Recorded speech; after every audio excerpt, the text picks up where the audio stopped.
Hi guys! And welcome back to our channel. My name is Janine. Nali! Wow. So for today's video, sa video na to ay magbabasa tayo ng ilan sa mga worst and not so friendly comments about us. Dead air. mga comments about us dun sa paggagawa natin ng contents related to pageantry. Kasi hindi naman lahat nagugustuhan yung ginagawa natin and all that. But yeah, let's see, mag-react tayo. Anong reaction mo kaya? How will you handle the pressure? Sa akin kasi normally, dapat yung mga ganito hindi na binibigyan ng mga energy kasi sometimes kumbaga, Hindi it throws kasi- back. Pero, Actually, kinip ko siya sa phone ko for the longest time.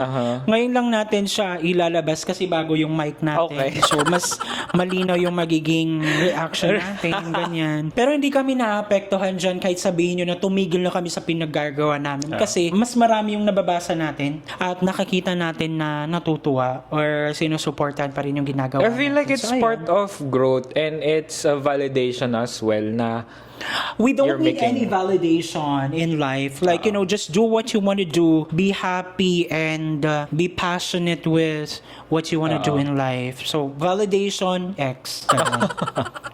Huwag yun. So, ayan. Una na dyan, sabi ni Travel X TV. Ang X na to, feeling ko expat. Ganyan. Nag-reply ata siya sa isang comment ni Elmer Ferolin. Sabi niya, kaya pala, uniteam din pala tong dalawang akla. Tapos di pa daw sila guilty sa lagay ng Pilipinas ngayon dahil sa mga ibinoto nila. Sabi na mga budol at uto-uto itong mga to. Proud na mga pahirap sa bansa. Unang-una sa lahat, I'm not proud. Personally, I'm not proud na hindi ako bumoboto. Hindi ako proud doon na hindi magandang hindi magandang gawain. Pero sorry to tell you, Elmer or expat, travel expat, na wala kaming contribution kung sino yung nailuklok sa anumang posisyon sa Pilipinas kasi unang-una hindi kami bumoto, hindi ako bumoto. for that election. Yes. Kasi wala naman tayong parang Hindi tayo politically inclined person.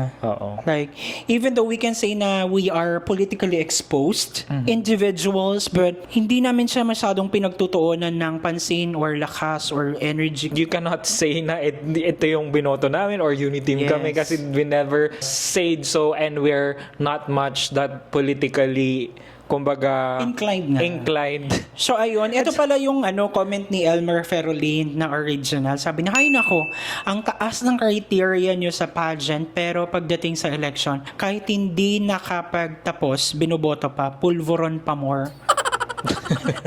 Like, nakakaya naman yung mga ganong comments. Like, ang dali kasi mag-comment, pero mahirap bang manalamin? Like, ano ba tawag dyan? Like, evaluate yourself first. Diba? Kaya nga, 'di ba? Like pagboboto ka wala naman din talagang choice na Hindi, tsaka ikaw ba sinasabi mo ba yung criteria mo for Judging. for judging sa politics? Hindi naman, 'di ba? Nasa sarili mo naman 'yun and it's up to you kung paano mo Hindi, i-judge. for me, ang hindi ko talaga maintindihan is, paano niya na-determine yun? Saan yung gagaling yun? Parang ganun, pang-iinis na lang baga na sasabihin na ganito yung stand ginawa mo, mo. ganito yung keme mo. Kahit na wala ka namang sinabi doon na choice mo sa politics, never natin pinag-usapan ng politics sa sa pageantry. Eto na lang kay Sir Elmer, 'di ba? Nakakaya naman, sana maging proud yung apo niya sa kanya. Sa mga sinasabi niya, like, 'di ba? Nakakalungkot lang. Hindi siya nakakainis pero nakakalungkot na Sa akin siguro it's free to voice your own opinion pero you put words in the mouth of others or you decide for others, it's a no-no. and make sure Etiquette na yun essential and factual yung kanyang context of the may comments, basis diba? dapat. So, next one, we have Neil Likmuan. Mga bakla, nagmamarunong, hindi mo ba alam, bakla, pag ganyan ang balikat na nakakahiya kayo, wala kayong alam. Daot, itigil nyo na yan, wala kayong alam sa figure look ng beauty queen. Nakita mo ba balikat ni Miriam Kiambao? Ha? Yan ang perfect look, smart, nagmamarunong ka bakla. So, ayun, ito si Ating. Kung makabakla naman si Ating, yan ang itsura ni Ating, 'di ba? Kung mga bakla. So, yeah, tanggap ko naman na yung pagkabakla, pero Yun.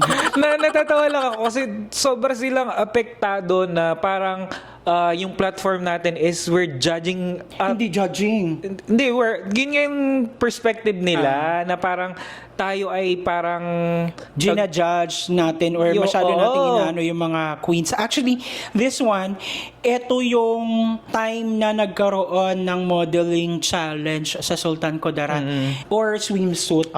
Hindi talaga siya yung pangdadaot. Like, what we do is like constructive na sana ma-improve. Ganun lang yung as a fan. Hindi naman talaga tayo expert. Sinasabi na lang natin na as a fan, sana ma-improve niya yung ganito. Which is ginagawa naman natin sa ibang candidates. Kung sino man yung mga fini-feature natin sa page natin, mga bet natin yun.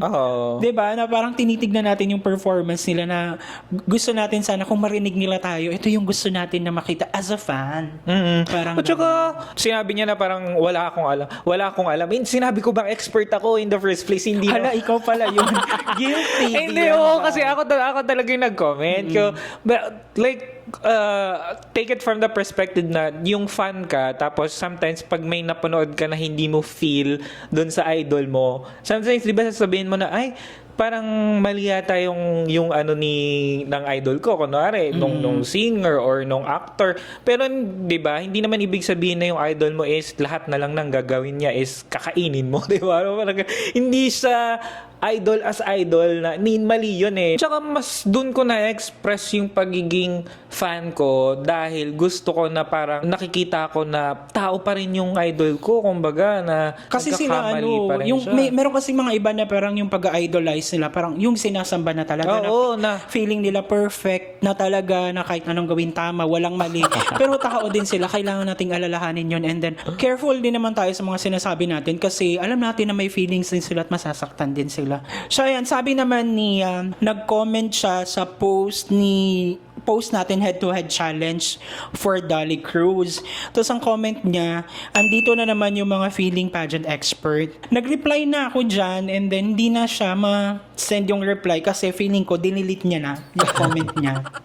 So ayun, hindi naman natin kiniklaim na tayo, pageant expert. We're just, again, a fan who's having fun of watching our idols, ganyan, our queens. Nasanay kasi tayo dun sa reaction, like reacting to the performance of your idol, of your queen. I don't know, when it comes to pageantry, hindi ko alam yung pagiging pageant expert, like, educate me. Is there a curriculum? Is there an institution, academic institution of being a pageant expert? Like, I doubt it. Like, nakakahiya. Yun lang. Sino ba yung kinoconsider niyo ng mga pageant experts? Lapagan ng diploma. Charot.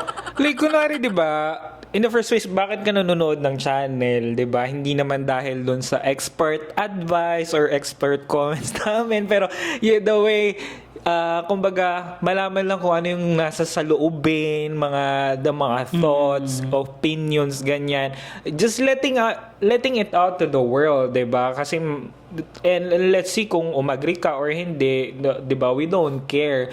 Kung umagri ka, di good. Kung ayaw mo, di okay lang din, diba? At least nanood ka, ganyan. Pero yun nga, ang point ko kasi, diba? We never claim na pageant expert tayo. And pag nanood ka ba ng mga travel videos, pag may mali silang mga nagawa, or kunwari, life vlog, mga life expert na ba sila? So, travel diba? vlogger. Travel expert. Diba? Parang, diba? So, that's life. Pero, hindi natin dinidiscount yung kanyang comment. Yeah, valid ang opinion mo, and that's your opinion. Actually, lahat naman sila pero we accept that. If you find na hindi satisfying yung videos natin, just skip and manood ka na lang ng iba, diba? Katulad na rin nitong sinabi ni Robert Flores Montemayor na, ano pinagsasabi niyo mga etche? Boring at corny. ganyan. So, okay lang. Pero nanood pa rin siya.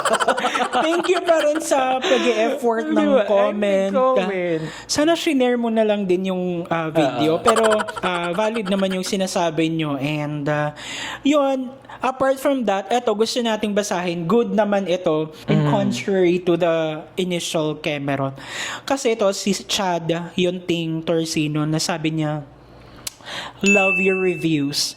I went to New Orleans to watch Miss Universe live couple of years back and even spoke to Olivia Kido. She said Q&A is just part of it. But they were looking for a well-rounded girl who can represent the brand really well. You definitely have a point with pageant Patty's answers, not a fan too. That's the reason why everyone can't move on with Olivia Culpo and Janine Togonon's fan rivalry. Ha? Very nice review. Like, na-appreciate ko yung mga ganyang comments coming from the overseas, like mga OFWs natin. They are really using their brains.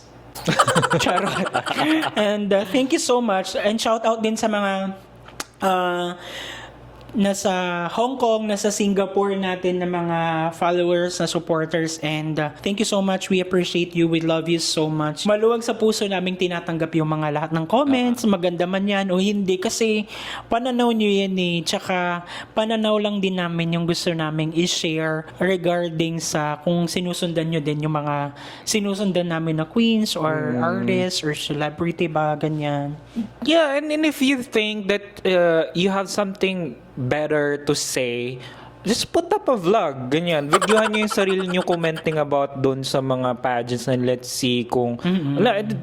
We would love to hear kung anong, di ba, Yun kung nga. anong masasabi. If hindi pasado yung ginagawa namin para sa inyo sa standards nyo, i-put out ninyo sa world yung standard ninyo when it comes to commenting, when it comes to vlogging and Yes. everything. If hindi pasado, we are so much willing to watch out for that. Itag nyo lang kami. And so, ayun lang guys. And love kasi yun nga, at the end of the day, hindi tayo mapapatigil, mapapahinto ng mga ganong comments lang. Gaya nga ng sabi ko even before pa na kapag gumawa tayo ng video, as long as may nakikita akong isang nanonood, Yeah. like we will still continue doing it because, and we are doing it not for, you know, for the views lang per se. Like, we love doing it. Like, yeah, we love it so much. So, I hope you love it too. Thank you so much, guys. At sinamahan nyo kami sa nagdaang video. If you like this video, don't forget to give it a thumbs up. If bago kayo sa ating channel, don't forget to subscribe, hit that notification bell para updated kayo sa ating mga next uploads. Ayan guys, thank you so much for watching our videos. We have a lot of videos done and we have a lot of videos coming. So keep watching us in the next video. Bye!